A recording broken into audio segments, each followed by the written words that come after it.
everybody, I'm Tom Vassell. Welcome to... What? How many years is this going to be until you get it right?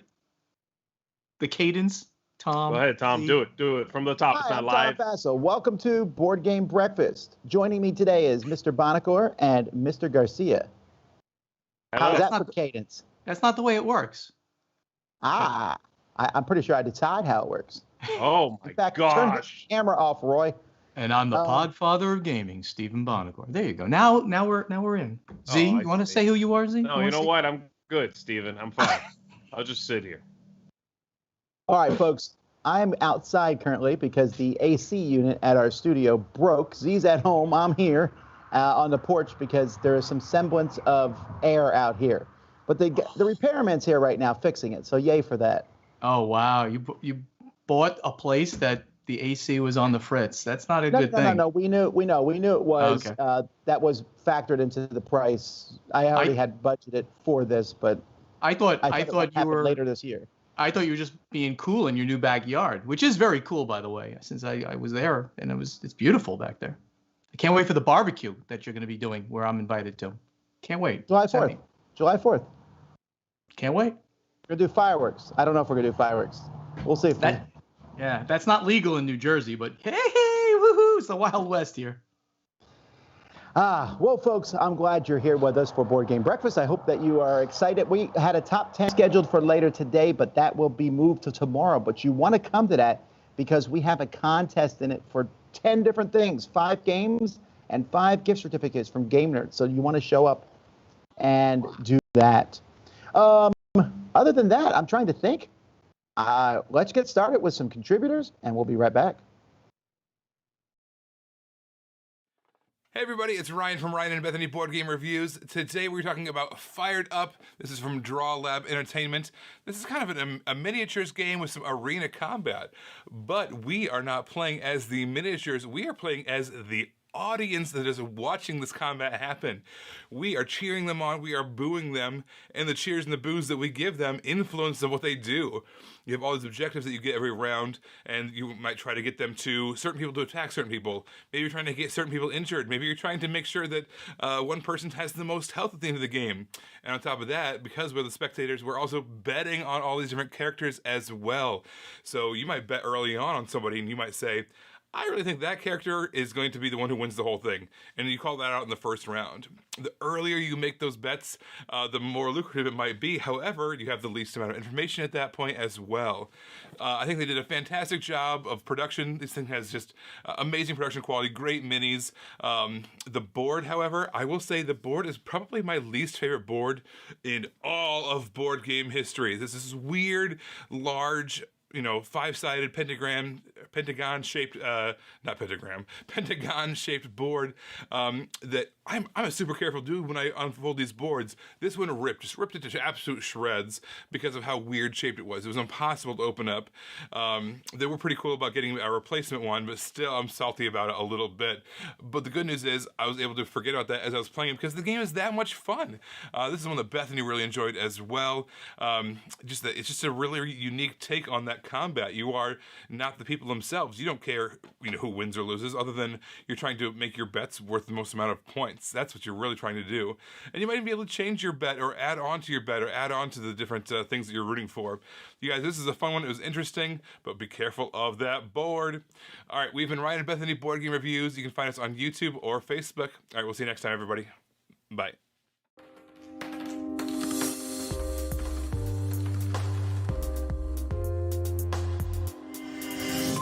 Good morning. Good morning. I'm Tim. I'm Lizzie, and we are To Play or Not to Play. Welcome back to our top 10 games we like to play together. Ooh. We are at number 2 today, people. Yeah, baby. 2 is Sagrada. Sagrada. We love this game. Don't know why I'm saying that. It's got a very cool tagline. Mm-hmm. It's a good tagline. I think it's the best tagline of any game. Really? It's a game of dice drafting and window crafting. Yeah. Ta-da. Which is true. I mean, that's basically it. It's a dice drafting game. You got this big velvet bag full of 90 translucent, That's so pretty. beautiful flavoured, looking Flavoured. dice. You can't eat the dice. I know, they just wanted, but you plunge your hand in, you roll dice, you take dice that you want, you lay them on your window, trying to build up the best stained glass window that's supposedly in the Sagrada Familia, which is in Barcelona. Thank you. I've not been. She's been. She went with someone else. My mum. Yeah, fair enough. Yeah, and that's pretty much it. You kind of play backwards and forwards, and you take a turn, trying to build up your window. You've got a private objective that you're trying to sort of. It's usually collect more dice in that one colour. That's right. Yeah. And then you've got public objectives, which are open, that you can also score highly on if you manage to achieve those. You don't need to. There's just an extra bonus thing. Yeah. And you go round 10 rounds. Yep. Once you've filled your window after 10 rounds, you score up. Simple. It's such an easy game to pick up. It's an easy game to play. I like. And we both like it. Hence it being our number 2. There it is. So thanks, guys. What does that mean? Number one next week. Can't wait. Woo. Enjoy your breakfast, guys. Thanks very much.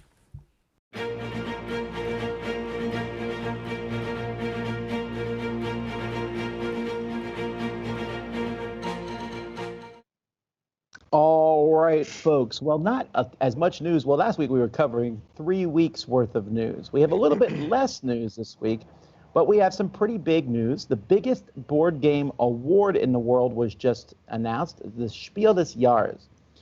This is the German Game of the Year. They have 3 different awards. Their main award is specifically for families, and it's over the past 5 to 10 years, it's gotten very light. There was a time where they had heavier games like Torres and Takao, and El Grande won one year, but those games would never be nominated today. Right.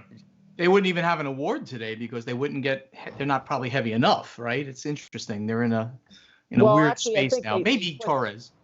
Well, we'll come back to that about the next one, but let's talk about this is the biggest award here, and this one sells, whichever game wins this award will sell 100,000 plus copies at least. That's in English. No. That's in Germany. Sometimes a game doesn't sell that well in Germany, even if it wins the Spiel des Jahres, but it gets at least 100,000 from talking to Tom Felber from the Spiel des Jahres. Anyway, so we have The Adventures of Robin Hood.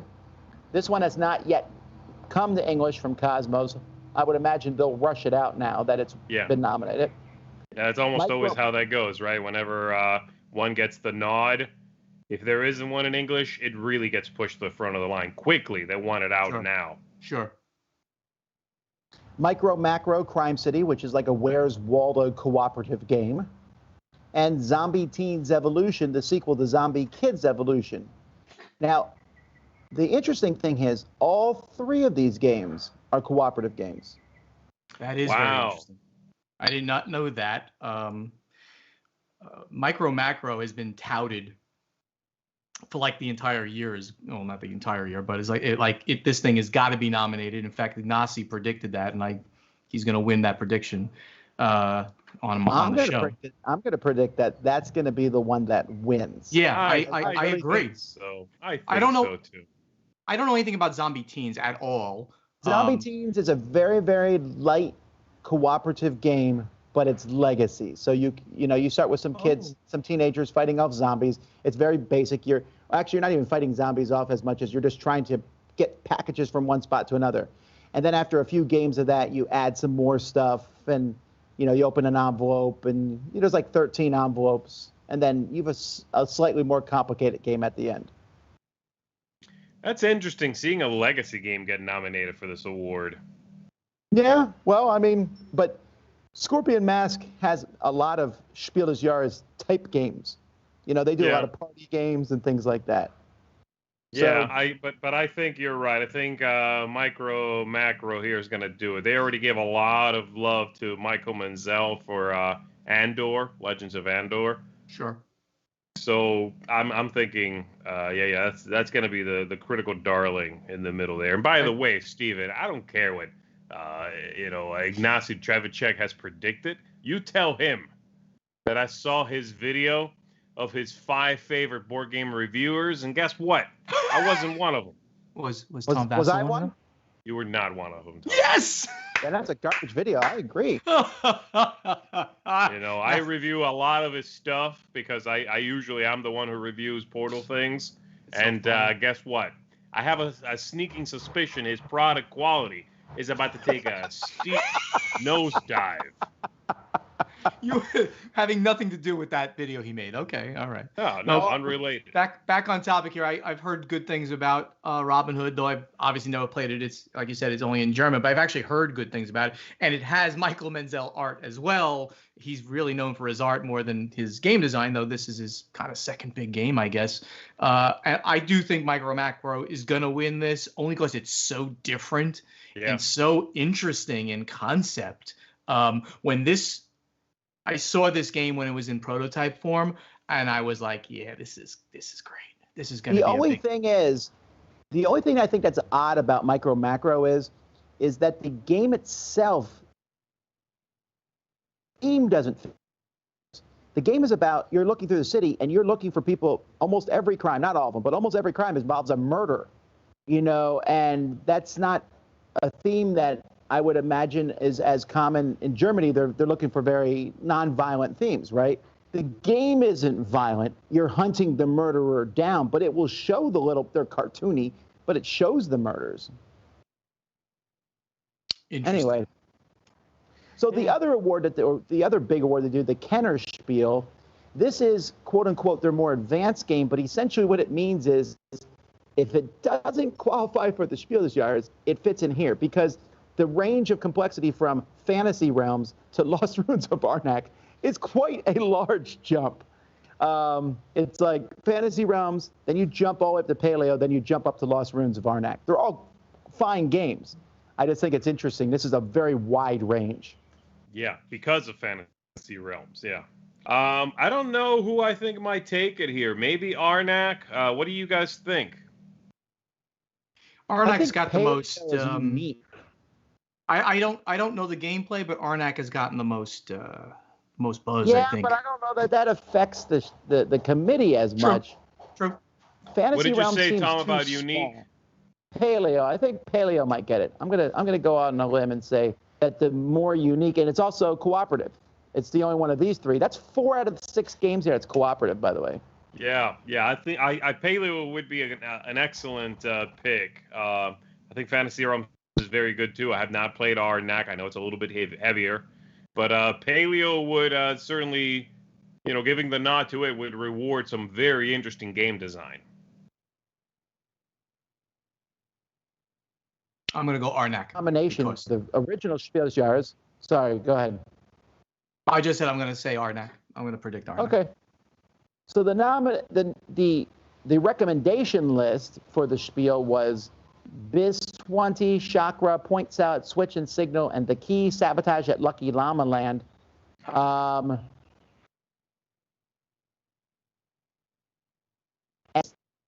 really like that game, but that's a good. I've only played I think 2 of those games, but I have played the recommendations for the Kenner Spiel. They got Aeon's End, Barrage.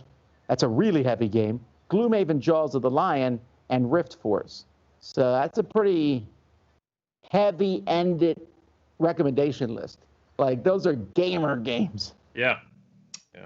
Yes, indeed. It's interesting, Aeon's End, which is not a new game, but finally got a German publisher, and that's one of the you cannot be nominated or recommended unless the game is in German. So that was interesting to see. Oh, Fantasy Realms has been out for years in English. Right. And then for the Kinderspiel, the Kids Game Award, we have Dragomino, Mia London, and the Case of the 625 Scoundrels, and Storytellers. Now, I played Storytellers. I think it's an okay storytelling game at best. I think this may be the first time I've seen a Russian game get nominated. Dragomino would seem to be the favorite here, if only because King Domino won, and this is the little kids version of that.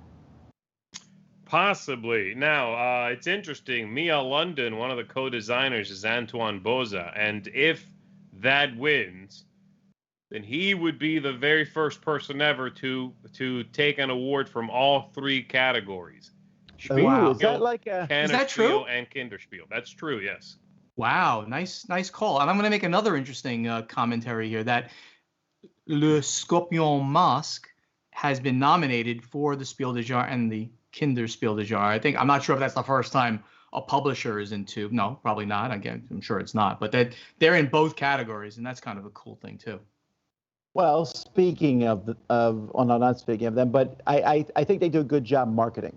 They do a good job marketing Scorpion Mask. So. Yep.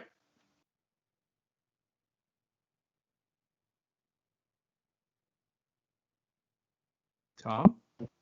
Version of it. Micro, macro. I'm sorry. You're breaking up a little bit, I think. No, on my end you are. No, I'm on Star AT&T. Did I just lose my internet? You're good. Okay, I can hear you're good you. now. You're choppy, but you should be good. Well, it's probably because I'm outside here, folks. Sorry. All right. Micro Macro Crime City Full House is the sequel to the first one, 16 more cases. And they also mark the cases with symbols so parents can decide if young kids can play it, which kind of goes back to my original point. They did note that the original game has already sold 500,000 copies. And as far as I can tell, it came out in October. That's what? Wow. Yeah, it's This is before the nomination. This is before the nomination. They made that much just on word of mouth. So basically, if this game wins the award, then we're going to be getting micro macro expansions for the next 10 years. Micro macro, the roll and ride is coming. I mean, micro macro legacy. Come on, if it's obvious, it's an easy one for legacy. You know that's going to happen if this game wins. Sold 500,000 already. Wow. Yeah.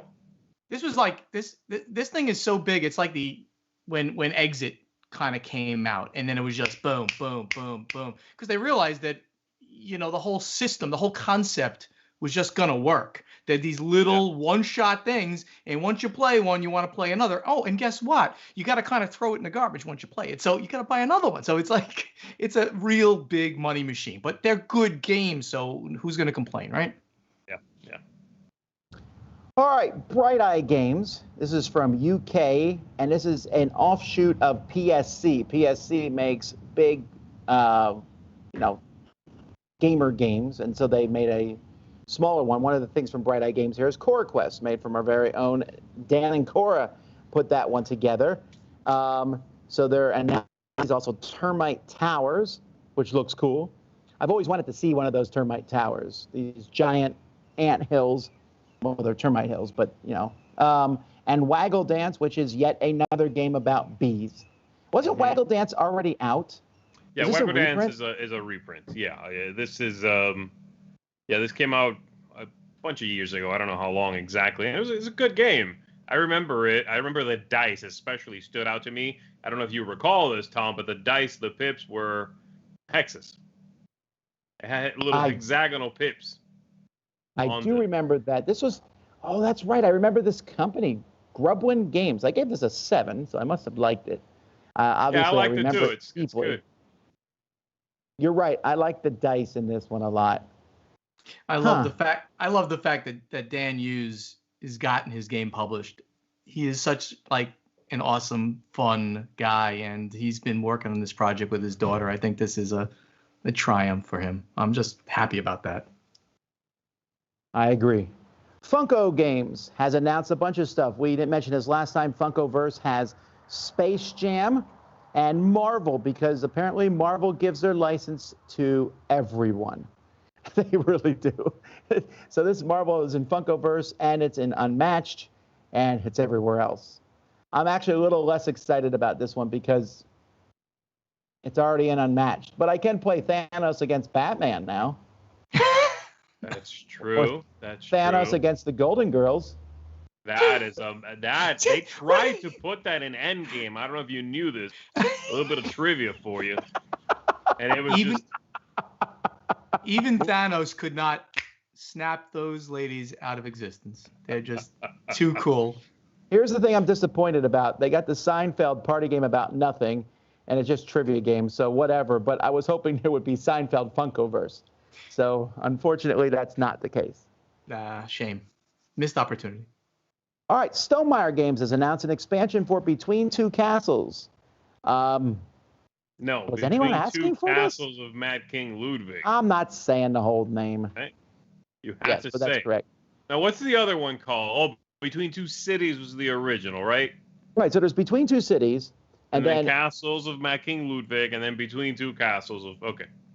Yeah, so essentially, though, Between Two Castles is a reworking of Between Two Cities. It's really nothing like Castles of Mad King Ludwig at all. Okay. Other than theming and some symbols. This is cool, I guess. I didn't know this game, last time I ran a convention, I don't know that Between Two Castles got checked out at all. But maybe there's a bigger fan base for this than I thought. Yeah, I never played it. I never played the Between Two Cities either. I don't care about these. This is a kind of a strange one, but maybe he'll spur some sales of the base game. So here's my question now. Is third time a charm? Dominion coming to digital devices. Will this be the time it works? Because the last couple implementations were just universally derided. What game is this? Dominion. And what game is that? Because it's who cares by now? Have you ever heard of Missing the Boat? Well, who's doing the digital implementation? Who's doing it? It's called Templegate Games, and they did Race for the Galaxies and Shard of Infinity, which I think Race for the Galaxy it's an older app now, you can tell, but it was very good when it came out, and Shards of Infinity works really well as an app. I signed up for the beta for this. I don't normally do that, but I want to play Dominion. Is Shards of Infinity also Rio Grande? No, Shards of Infinity is Stoneblade. So it looks like Rio Grande's put all their cards with Templegate Games.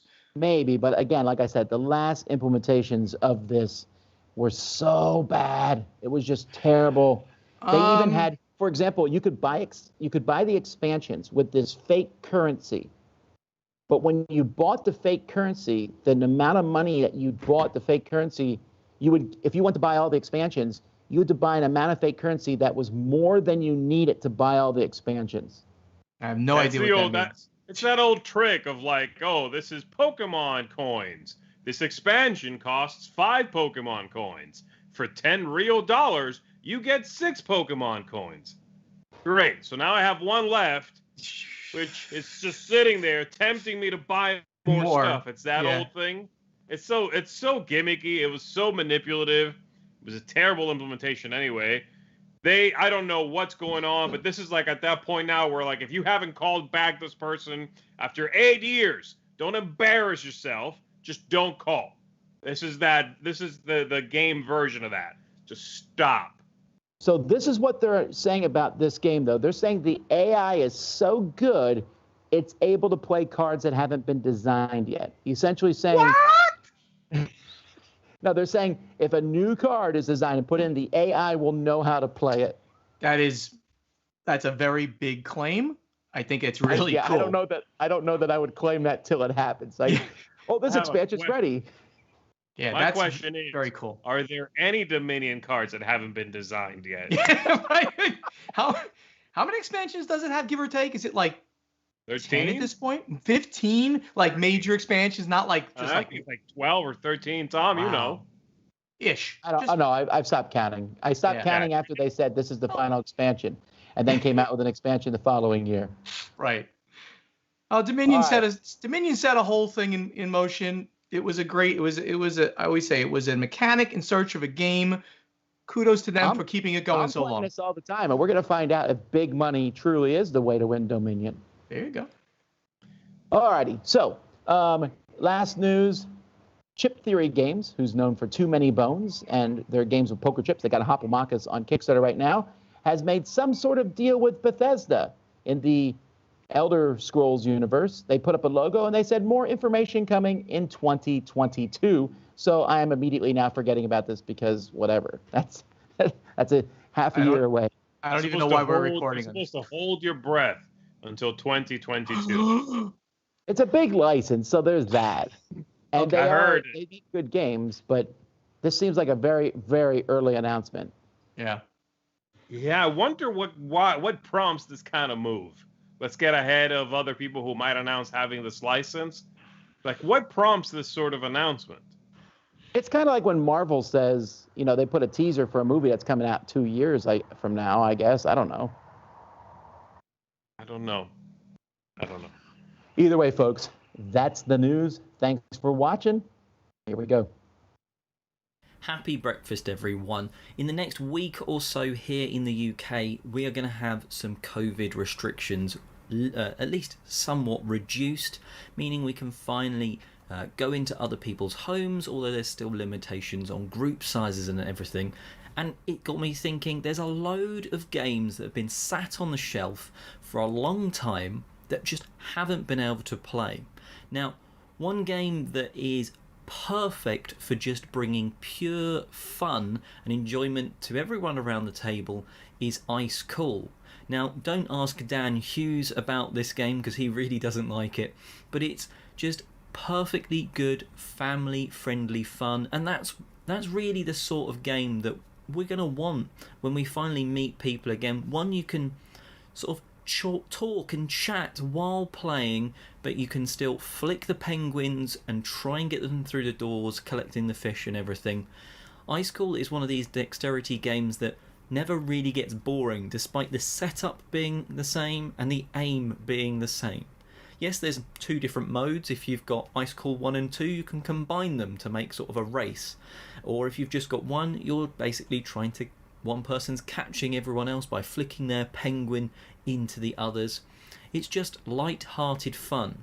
But what game are you really excited to get to the table when, or if you already can, meet up with other people?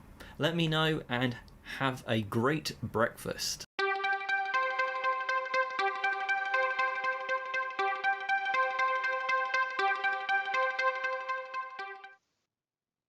All right, everybody, welcome back to 10 for 10. We're going to be taking a look at the best year for face-to-face gaming that ever was, 2020. In 2020, many good games came out. I guess somebody played them somehow, and they rose to the top. And so today, guys, I've gone ahead and plugged in the year 2020, and I ranked them by their ranking on Board Game Geek, having the cream of the crop, so to speak, rise to the top. You're going to be taking a stab at which of these games that I'm going to list are in the top 10 ranked. And then, of course, if it is, and you guess correctly, you'll get a point. And then you will decide if you want to keep that card, right, or give it to your opponent. Race to 15 points. As always, the number 1 entry is going to be worth 6 points. Then 5, 4, 3, 2. That's the top 5. The bottom 5 of the top 10, they're worth 1 point apiece. Here we go. Right. This is the rank, not the rating, right? Order, it's the rank. That is correct. That is the rank. This is going to be hard. The 7th game on Board Game Geek or whatever. Yeah, that rank. Going to be hard. Here we go. You're going to need a yes or no thingy. All right, my first one here is Bonfire. Bonfire. From the illustrious Stefan Feld. So you're going to show me a yes or a no. You ready? Yes, I am ready. Okay, let's see it. Is it in the top 10 or no? Is it a no? No, and Tom is also saying no. Guys, you are both correct. Oh. You each get 1 point. This is Sorry, Mr. Feld. This is Sorry, Mr. Feld. I love 17th of the year as of right now. It's really hard because you just don't know what's those rankings are right now. It's too early. You got to think, how hot is this right now? All right. Next up, Kanban EV. Kanban EV. Ah, the re-release. The re-release. I am ready. Is it in the top 10 or no? Let's see it. Oh, yes. And Tom is always wrong. We can definitely tell, Tom, if your finger's up or down from your sleeve, by the way. So Steven said yes. And Tom said no? Definitely yes. Steven, you are correct. Yes. However, you now have 2 points, my friend. Tom has 1, which means Tom gets to decide, because he is trailing in victory points, if he wants to take this. He can have it. Oh, I can? I think this could be top 5. This could be top 5, Tom. But I'll give it to him anyway. I'm feeling generous. Oh, it was close. Okay. It's the number 10 spot. This is the final entry. So, Steven, that's 1 point for you. I like how you said definitely there, and it was number 10. Wow, it was definitely in the top 10. Well, I got some good news for you, Steven. If you guys are ever tied, though, you break the tiebreaker, because you now have the lowest entry in the top 10. That's a good spot I forgot about that rule. You forgot that rule. Oh, sorry, Tom. So did you. What are you talking about? You think I don't remember what game this is week to week. You kidding me? It's called 10 for 10. But I keep the same paper so that I'm conserving on paper. Yeah, I call it the eco-friendly yes-no game. Yes-no game. All right, here we go. Next up. Viscounts of the West Kingdom. Viscounts of the West Kingdom. I don't know. I'm ready. I'm ready. I'm not ready yet. Hang on. He's searching Board Game Geek. No, I'm not. I know you're not. You should have had 2 hats, Tom. One bright red. You're right. He's ready. Bright green. He's ready. Just do this. Okay, let's see it, guys. Absolutely. Oh, you are so wrong on this one. I'm surprised to say, Steven is whooping you, Tom. I really did not think I was another gonna win point this. for Steven guessing that correctly, Tom. Would you like this, or would you like to give it to Steven? He is at 4 points. You are at 1. And I will remind you, the name of the game is Race to 15. Well, I'm going to give it to him again. I'm still feeling generous. I'll take this again. I think this is top 5. This is number 7. All right. The number 7. That's So you've been another picking. point, Steven. You are at 5 points to his 1. All right. Here we go. Dune Imperium. Dune Imperium.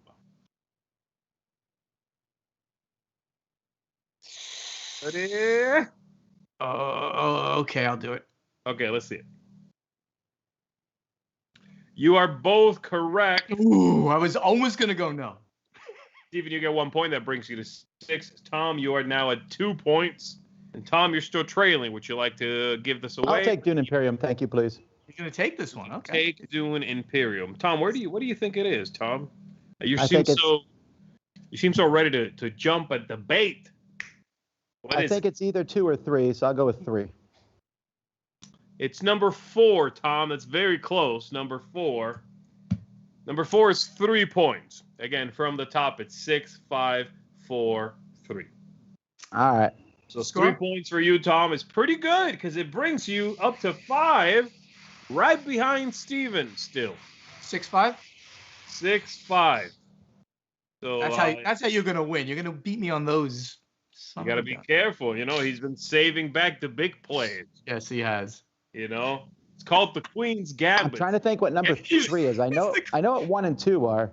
I don't know what 3 Queen's Gambit, is. and Tom is the queen. Let's go. Here we go. The next gambit. On Mars. On Mars. I'm ready. Let's see it. Oh, definitely. You're both saying yes. Very well. Steven, you have 7 points. Tom, you have 6 points. Would you like to keep it or give it away? I'll take it. Yeah. You're going to take On Mars. Tom, what do you think it could be? Number 2. Nice call. I'm going to need you, Tom, to stop cheating, though. Could you please put Google away? No, but I know what the top 100 games on BGG are, and it's in the top 100. Away. All right, this is going to be 5 points, Tom. That brings you to 11. Oh. Bonacor takes control. Bonacor has control of the marble. No one has ever thought it was a good thing after that sentence. Bonacor has control of the board. Hostile takeover of the school. All right, Steven, you have 7, Tom 11, and that's a special round of 7-Eleven. Let's go to our Let's go to our sponsor. Our sponsor, 7-Eleven. We're If you're Slurpee. watching and you want to sponsor, I'll accept it. Sponsor the Podfather of gaming. Now I pull out a Slurpee, and I'm like...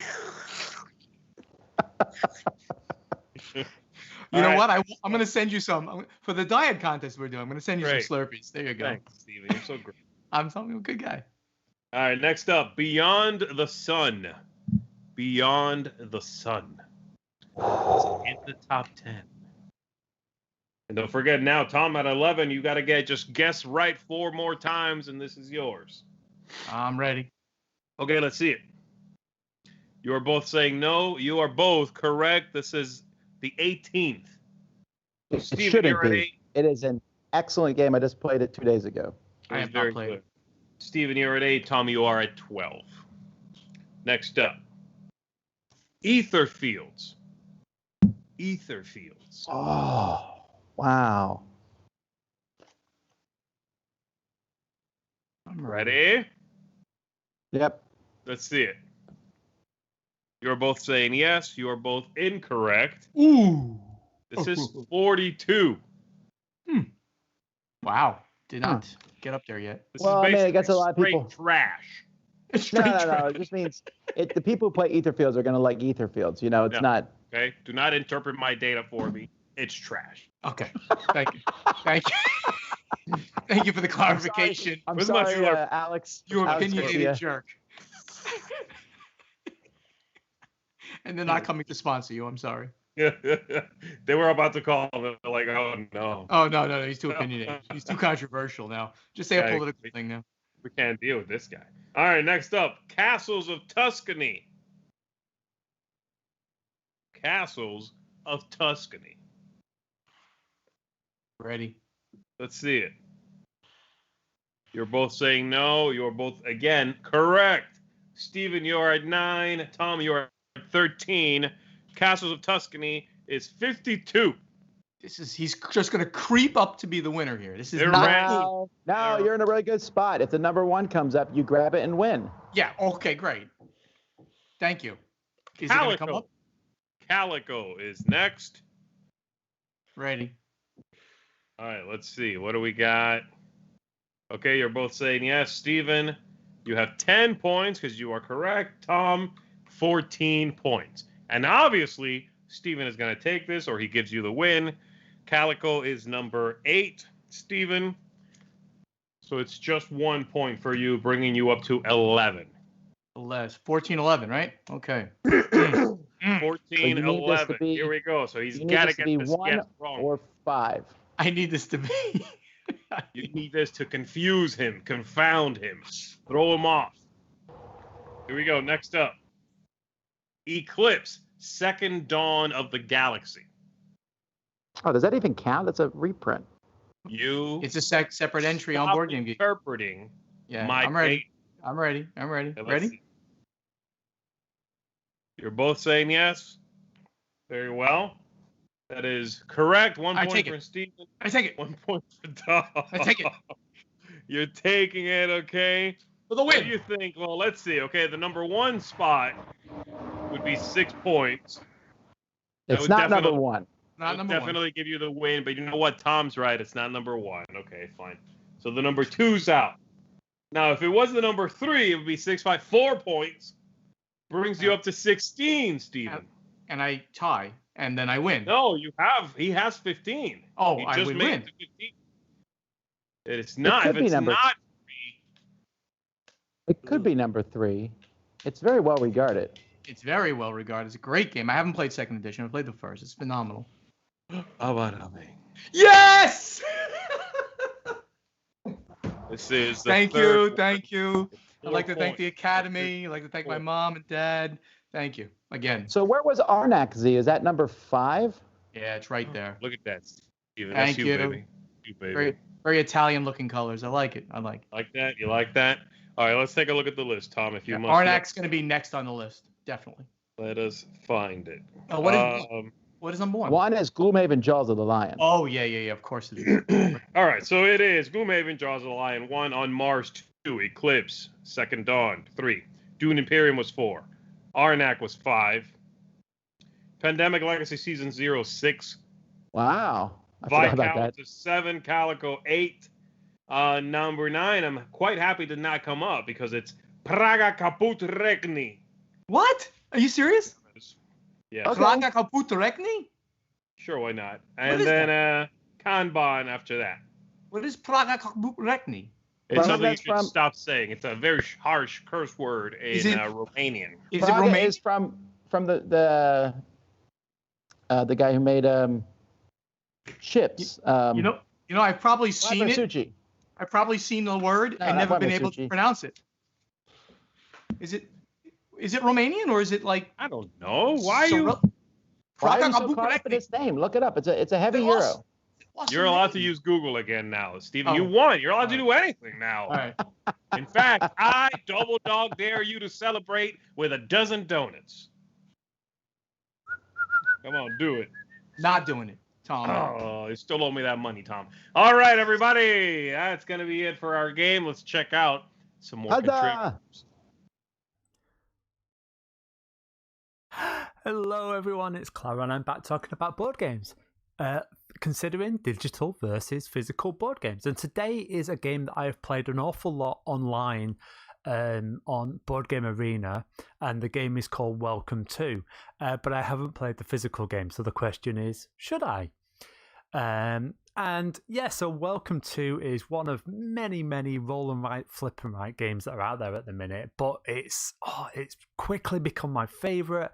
It's become my go-to filler. I couldn't even tell you how many times me and my best friend have played it the last couple of weeks. I just really enjoy it. So basically you have your own player area with 3 streets on it, and the group flip over 3 cards, and you have 3 numbers, and you have to fill in one of those numbers on your street as a house number, and you need those house numbers to be sequential. But sometimes you might want to choose a suboptimal placement of a number because there's a special power with the number. There's also an action that you can take. So maybe you want to build a park, maybe you want to build a pool.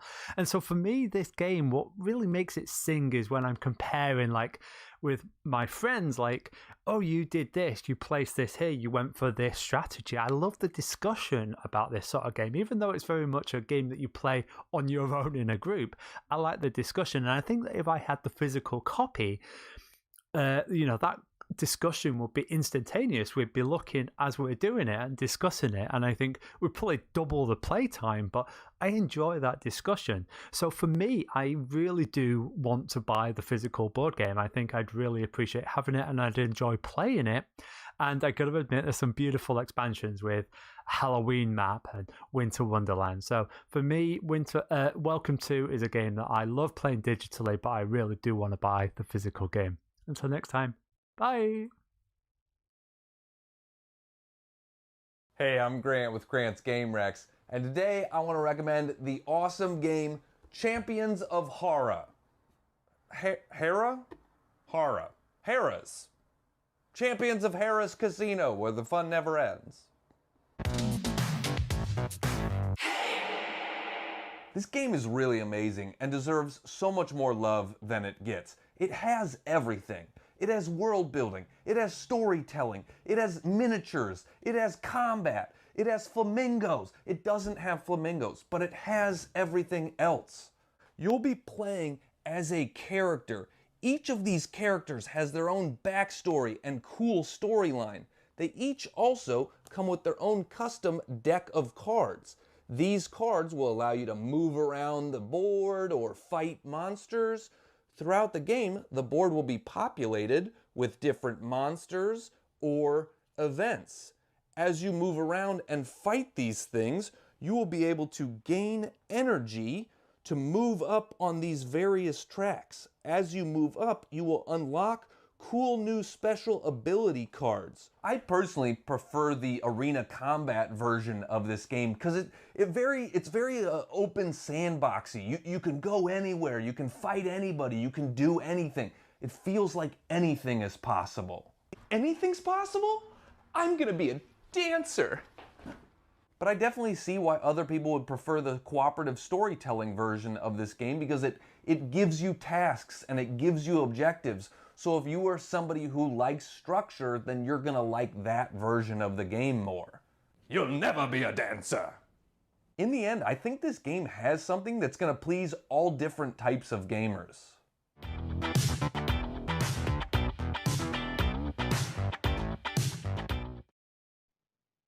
I guess the winner can just leave? Is that how that I works? think he's still celebrating, so it's all right. You know, I get it. He's probably off sneaking a donut. I would assume so. He took it Anyhow, to folks, thanks for watching. We're excited about our new studio, and this air conditioning getting fixed is just a bump in the way of getting it all together. So I will probably record a few videos outside, but we'll get better wiring and stuff and lighting hopefully in the future. But thanks for watching. Like I said, come back tomorrow for our top 10. We got other videos going up today, of course, reviews and things like that. And we'll see you all later. So I guess Barker's not going to make it for the ending. Until next time, I'm Tom Bassel. I'm Z Garcia. And Bonacor is not any father of gaming. Cut it! Cut it quick! Are we still on?